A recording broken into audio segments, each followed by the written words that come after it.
Tiene la palabra el autor del proyecto, el diputado Martín Rosúa. Sí, muchas gracias. No, me sorprende la mención del diputado Paloliver a las críticas a quienes defienden las garantías y el debido proceso, porque si hay algo que escuché en esta Cámara, en toda la discusión de la reforma del Código Procesal Penal,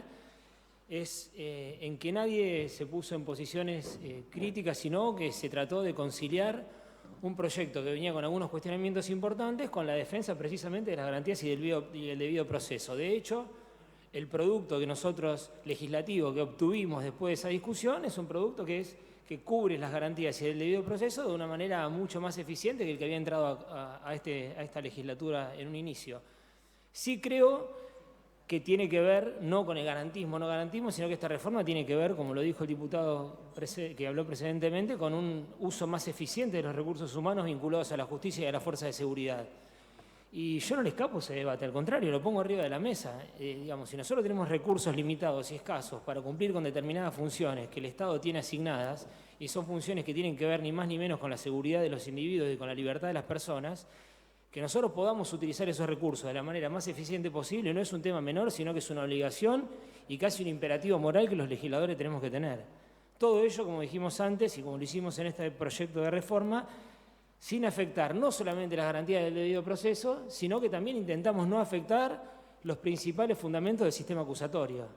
Pero bueno, muchas veces uno legisla con una finalidad determinada, como lo hicimos cuando modificamos el Código Procesal Penal, y después la implementación práctica de esa reforma, de esa legislación, tiene algunas cuestiones que, como dije recién, en la propia implementación práctica nos muestra con los hechos que tenemos que corregir. Y esto es lo que ocurrió en este caso. Nosotros, cuando discutimos el Código Procesal Penal, nos encontramos ante una discusión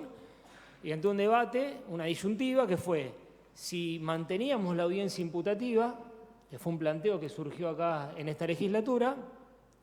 o si optábamos por cambiarla por una formulación de cargos por escrito. Mantener la audiencia imputativa respetaba en gran medida el principio de oralidad que hace a la base del buen funcionamiento del sistema acusatorio, y haber pasado a una formulación de cargos por escrito quizás era una cuestión más simple, más eficiente, pero nos llevaba a un sistema que contradecía los principales fundamentos de un gran avance que nosotros hemos tenido hace más de 10 años. Creo que la decisión en ese momento de esta legislatura fue acertada, optamos por una audiencia imputativa,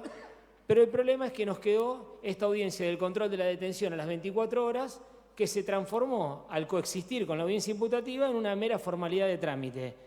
En 96 horas nosotros estamos haciendo 2 audiencias distintas, una de las cuales tiene un contenido jurídico de vital importancia, que es informarle al detenido cuáles son las causas por las que está detenido y cuáles son las pruebas que tiene en su contra para que se pueda defender. Es una instancia de defensa que el detenido tiene. Y la otra era una audiencia de mero trámite donde se lo llevaba frente al juez para que el juez controle la legalidad de esa detención, audiencias que se transformaron en un ritual que prácticamente no tenía ningún sentido jurídico. ¿En qué situación nos encontramos en términos fácticos hoy? Con una audiencia de control de legalidad de la detención que dura entre 3 y 4 minutos, eso lo podemos ver en la documental que se adjuntó al proyecto, que no tiene ningún tipo de controversia, o sea que carece de litigio, que insume la organización y la disposición de recursos judiciales, es decir, jueces, fiscales y defensores que hoy nos faltan, que todos se cansan de repetir que tenemos vacantes pendientes, que todos nos cansamos de reclamar que necesitamos juzgados, que todos sabemos que el sistema acusatorio es muy bueno pero que requiere recursos, entonces no podemos estar dilapidándolos en audiencias que no tienen ningún tipo de controversia, que además insume la disposición de un recurso importantísimo no solamente de recursos humanos policiales, sino que de recursos materiales, móviles para el traslado de los detenidos todos los días hacia los tribunales, que en la práctica los defensores, desde que esta modificación se hizo, no han formulado un solo planteo en ninguna de estas audiencias, que los fiscales siguen utilizando para las audiencias imputativas los plazos ordinarios que nosotros teníamos antes de la reforma, y que los jueces, en un modelo acusatorio y adversarial, deberían estar resolviendo peticiones que las partes le presentan, y en vez de eso están abocados a cumplir un mero rito formal. Por eso nuestra propuesta consiste en que la audiencia de control de legalidad de la detención no desaparezca, pero sí que se transforme en una instancia eventual, que solamente funcione a pedido de parte. ¿Cuáles son las partes? Tanto la defensa como el imputado. Es decir, se la convoca, como debería ser en todos los casos del sistema acusatorio adversarial, cuando hay una controversia que el juez tiene que resolver. Si no hay una controversia que el juez tiene que resolver, no se pone en marcha ese funcionamiento, respetando, así como les dije antes, el espíritu del sistema. Con respecto a los cuestionamientos constitucionales que escuchamos de parte de la defensora pública y que el diputado Palo Oliver hizo referencia,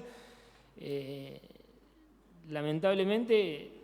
es muy claro que eran argumentos que estaban confundidos o que no prestaron atención o la debida atención a la jurisprudencia de la Corte Suprema de Justicia de la provincia de Santa Fe. El artículo 9 de la Constitución Provincial, a diferencia de lo que sostenía la defensora, sostiene que ante una detención hay que dar aviso y poner a disposición del juez. Luego de eso vinieron los casos Torres y Ramírez, uno de los cuales convalida la detención por orden del fiscal, que después se convalidó legislativamente, y el otro de los casos viene a zanjar esta cuestión del artículo 9 de la Constitución Provincial, que dice que no hace falta trasladar al detenido, que hace falta con la mera información a la Oficina de Gestión Judicial, a partir de lo cual, con esa notificación, todas las partes pueden pedir las medidas que sean necesarias. Entonces, los cuestionamientos que la defensora pública, con el mayor de los respetos que el cargo y la investidura me merece, le formulaba a este proyecto, en tanto se violentaba o contradecía el artículo 9 de la Constitución Provincial, están resueltos por los casos Torres y Ramírez, con la interpretación que hizo nuestra Corte Suprema de Justicia. Por lo tanto, creo que es un tema que está absolutamente zanjado. Quiero agregar que más allá de la posición de la defensora oficial, hay notas adjuntas que avalan el proyecto y que son específicamente los sectores que vieron sus recursos humanos disminuidos en las tareas que necesitan para tener la disposición de estos recursos. Y tiene que ver tanto con el Colegio de Jueces de Rosario, cuyo informe vino con la firma de la doctora Silvia Castelli, como el representante de los fiscales de Santa Fe, con la firma del fiscal regional Jorge Nessler, como el titular del Colegio de Abogados de la Ciudad de Rosario, su presidente Lucas Galdeano, como finalmente un pedido del propio ministro de Seguridad, Pablo Cococcioni, donde argumenta que no puede estar disponiendo los móviles que tienen que estar generando protección y seguridad ciudadana al traslado de presos para una audiencia que no tiene ningún sentido y que no genera controversia alguna. En síntesis, estamos votando una reforma del Código Procesal Penal que era necesaria y que era urgente, que optimiza la utilización de recursos humanos judiciales y policiales que son escasos y que son altamente necesarios para el mejor funcionamiento del sistema judicial, para el mejor funcionamiento de la persecución penal y para mejorar los índices de seguridad ciudadana. Y al mismo tiempo, como les describí a lo largo de toda esta locución, estamos respetando los principios fundamentales del proceso acusatorio y adversarial. Así que muchas gracias. Gracias, diputado.